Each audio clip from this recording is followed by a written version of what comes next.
കർത്താവായ യേശുക്രിസ്തുവിൽ വിശ്വസിക്കുക, നീയും നിൻ്റെ കുടുംബവും രക്ഷ പ്രാപിക്കും. അപ്പോസ്തല പ്രവർത്തനം 16-ാം അധ്യായം 31-ാം തിരുവചനം.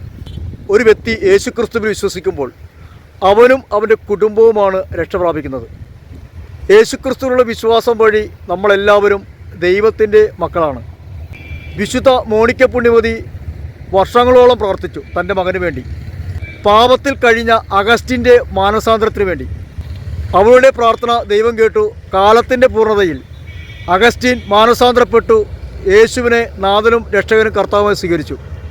അദ്ദേഹം ഒരു വൈദികനായി, മെത്രാനായി അറിയപ്പെടുന്ന ഒരു വിശുദ്ധനായിട്ട് മാറി. വിശുദ്ധ അഗസ്റ്റീനോസ്.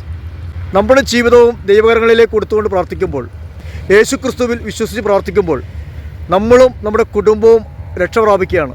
മറ്റ് ആരിലും രക്ഷയില്ല. ആകാശത്തിന് കീഴെ മനുഷ്യയിടയിൽ രക്ഷയ്ക്ക് വേണ്ടി മറ്റൊരു നാമവും നൽകപ്പെട്ടിട്ടില്ല, യേശുവിൻ്റെ നാമമല്ലാതെ.